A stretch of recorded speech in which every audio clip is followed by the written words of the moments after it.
సీరి ఆవిడ నాయన ఎన్ని కష్టాలు పడుతుందో ఇప్పుడు కథ వినాలండి. అసలు కథ ఆడవారైనా మగవారైనా కథ వింటే మనకు ఆరోగ్యం ఇస్తాడు, సిరి సంపదిస్తాడు, బాగు భాగాలు ఇస్తాడు. ఏడున్నవాడా వెంకటరమణ గోవింద రామ రామ రామ రామ రామ హరి రామ రామ రామ ఓజీ రామ రామ రామ రామ రామ హరి రామ రామ రామ ఓజీ అయితే బాబు మంగాదేవి పెళ్లి పెడుము కూర్చున్నారు. ఎక్కడ బాబు పెళ్ళికి దిగులేదు, ఏ దిగులేదు, కట్నాలు ఇవ్వలేదని. అప్పుడు గోవిందరాజు ఆలోచించాడు. తమ్ముడు చూస్తే పెళ్ళికి దిగుతలేదు, మామయ్య ఎక్కడ ఉన్నాడా, ఎక్కడున్నాడు?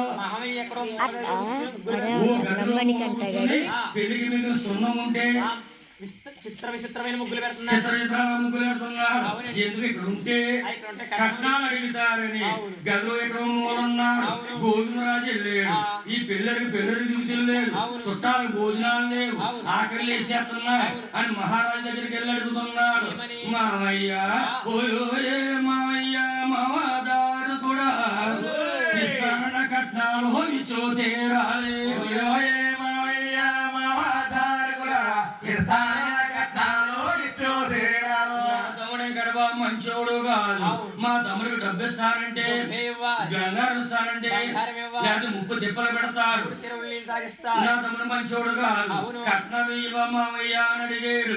అప్పుడు మేనమామ అన్నాడు, అల్లుడు గోవిందరాజు నీకు తెలియదే ఉందయ్యా, నేను ఆడబాల పెళ్లి అన్నమగా చేసి ఆడబాల పెళ్లి అప్పుల పాలయ్యాడు గోవిందరాజు.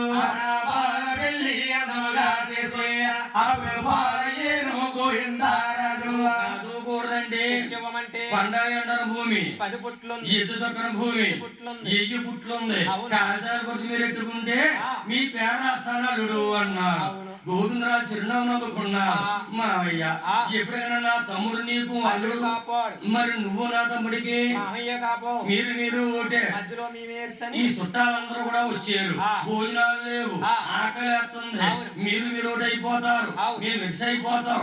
కట్నం ఇయ్యాలి కదా రేపు గాని భోజనాలు ఉన్నాయా లేదా అని అడిగాడు.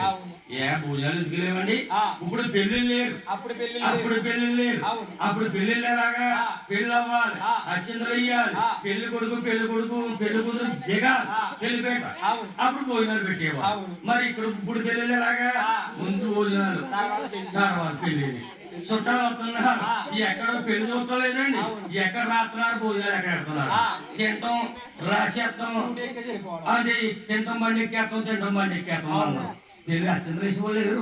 అయితే నాయన అప్పుడు అలా కాదు, పెళ్లి అవ్వాలి, అప్పుడు వరకు ఎవరు చేయగలిగేవారు కాదు.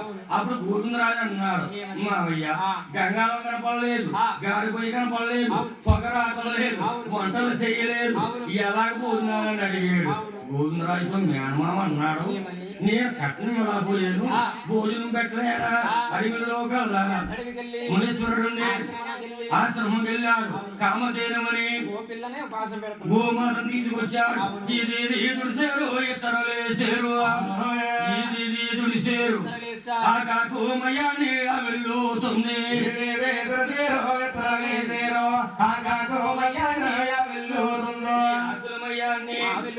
ఎంతమంది జనం కూర్చునే భోజనం పెట్టేవారంటే పూర్వం.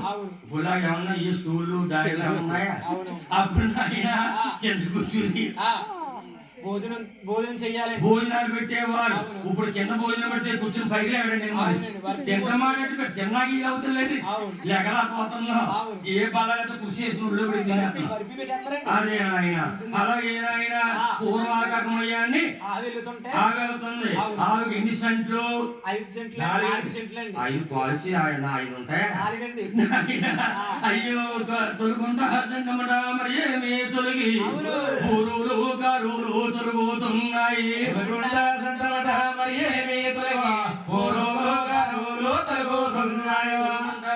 బూర్లు గారు పడుతున్నాయి, సభ్యులు భుజంతున్నారు. రెండవ సంటముడ మరి ఏమి తొలగి పంచి పరమన్నాలు తొలగుతున్నాయి. సంటముడ మరి ఏమి తొలగు పంచ పరమన్నాలు తొలగు అవుతున్నాయో 3వ సంటమట మరి అన్న ప్రసాదాలు అవుతున్నాయి 4వ సంటమట మజ్జిగ వర్షం కురుతుంది అవునండి. ఏది మనసు అనుకుంటే అదే ఆకులు తయారవుతుందండి సభ్యులు మరి భుజించారు ఆతనకి వెళ్ళారు ఎంగులు వెళ్ళిపోకున్నారు ఎవరు వాహనాలకి వారే చక్కగా వెళ్ళారు వెళ్ళిపోతున్నారు అక్కడ ఎవరు మిగిలేరు ఆ, మంగాదేవి మిగిలారండి మేనమాలు మిగిలేరా మంగళదేవి అయిపోయింది మంగాదేవి ఏడుగుల వాడు పెళ్లి పెళ్లి కూర్చుని మంగాదేవి పెళ్లి పీటల మీద ఉండగా మంగాదేవి మేనమామలు గుడిగట్టి పెడుతున్నారు ఎలాంటి గుడిగట్టి అయ్యా నీళ్ళల్లో బండేటి ముచ్చారు నీళ్ళల్లో బండేటి ఎదేతో కనబంట అదేడే పుట్లు బండేడి ముచ్చారు ఎద్దేదో కనబంట అదేడే పుట్లు బాబు ఏంటైనా వారు వచ్చారంటే బోధుల్లోని కొలముల్లోని